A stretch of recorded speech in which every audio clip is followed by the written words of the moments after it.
একজন মানুষ যদি ৮০ বছর হায়াত লাভ করে তাহলে সেকেন্ডের হিসেবে সে লাভ করবে 252,28,80,000 সেকেন্ড। পৃথিবীর শুরু থেকে 2026 সন পর্যন্ত মানুষ এসেছে প্রায় 12,500 কোটি।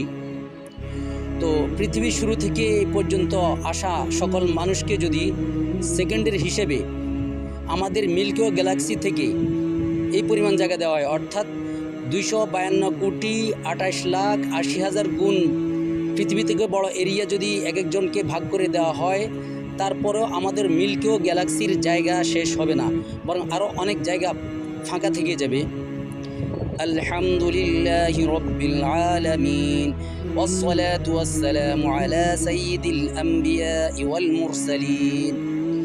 আজ আমরা আলোচনা করব বিজ্ঞানীরা যে মহাবিশ্বের সন্ধান পেয়েছে সেটা কোরআনুল কারীমের প্রথম শব্দ রব্বুল আলামিনের আল আলামিন শব্দের কোটি ভাগের 1 ভাগ হয় কিনা, ওনাদের সমস্ত গবেষণা আল আলামিন শব্দের কোটি ভাগের 1 ভাগ হয় কিনা, এটা আমরা আজকে আলোচনা করব। তো আমরা যে মহাকাশ আমাদের চোখের সামনে দেখি, উপরে যে আসমান দেখি, অনেক কিছু দেখি, এটা কিন্তু আমাদের মিল্কি ওয়ে গ্যালাক্সির অংশ, পুরো মিল্কি ওয়ে গ্যালাক্সিও নয়। এটা বিজ্ঞানীরা এরকম ছোট বড় গ্যালাক্সি মিলে 2 লক্ষ কোটি গ্যালাক্সি আছে বলে অনুমান করেন।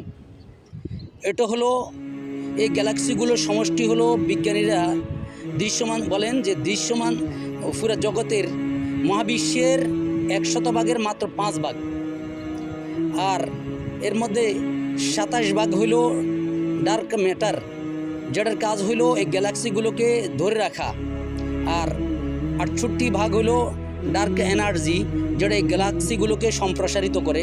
কোরআনের মধ্যে একটা আয়াত সূরা জারিয়াতের মধ্যে একটা আয়াতের মধ্যে ইঙ্গিত পাওয়া যায়।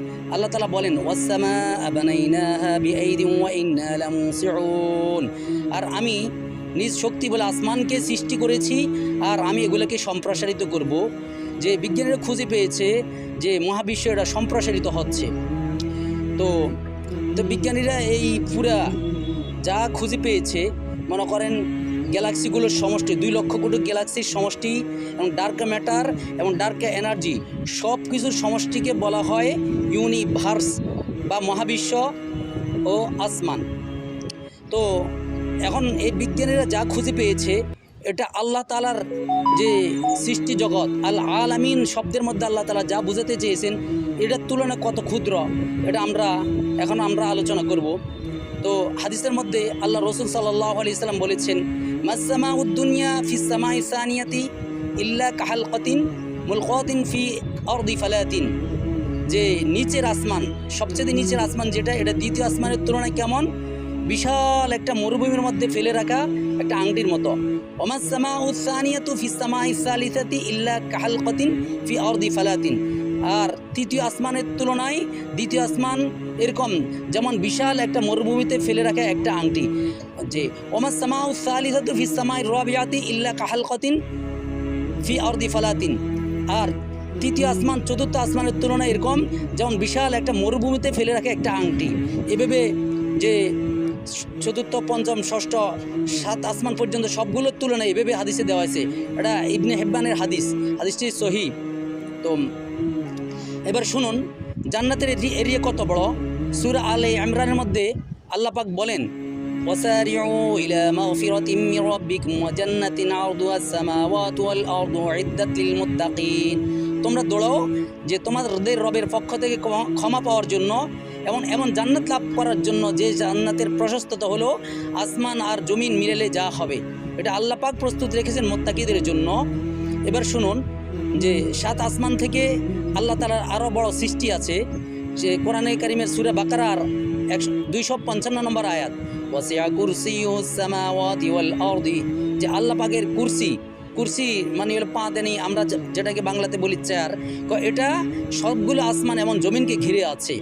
তো হাদিসের মধ্যে এসেছে আবু যর রাদিয়াল্লাহু তাআলা নবীজির হাদিস বর্ণনা করেন মাস-সামাওয়াতুস সাবউ ফিল কুরসি ইল্লা কাহালকাতিন মুলকাতিন ফি আরদি ফালাতিন, যে 7টা আসমান কুরসির তুলনায় কেমন, যে বিশাল একটা মাঠের মধ্যে ফেলে রাখা একটা আংটির মতো। 7টা আসমান মিলে বিশাল একটা মাঠের মধ্যে ফেলে রাখা একটা আংটির মতো। যে আমরা মুসলিম উম্মাহ যেটা বিশ্বাস করি সবচেয়ে আল্লাহ পাকের সৃষ্টির মধ্যে সবচেয়ে বড় সৃষ্টি হলো আল্লাহ পাকের আরশ। আল্লাহ পাকের আরশ এটা কুরসি থেকে অনেক বড়। আর এই কুরসির তুলনায় হাদিসের মধ্যে আর এই আরশের তুলনায় হাদিসের মধ্যে এসেছে এটা কত বড়, কুরসি থেকে কত বড়। ফাদলুল আরশি আলাল কুরসি কাফাজলি তিলকাল ফালাতি আলা তিলকাল হালকতি।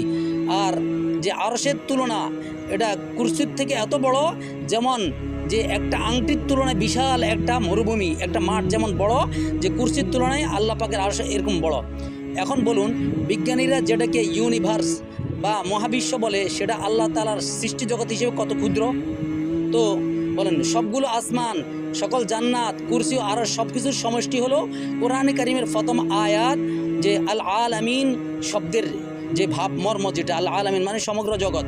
তাহলে বলুন, বিজ্ঞানীরা যা আবিষ্কার করেছে তা কি কোরআন শরীফের প্রথম আয়াত আল আলামিনের কোটি ভাগের এক ভাগ হতে পারে? উত্তর না।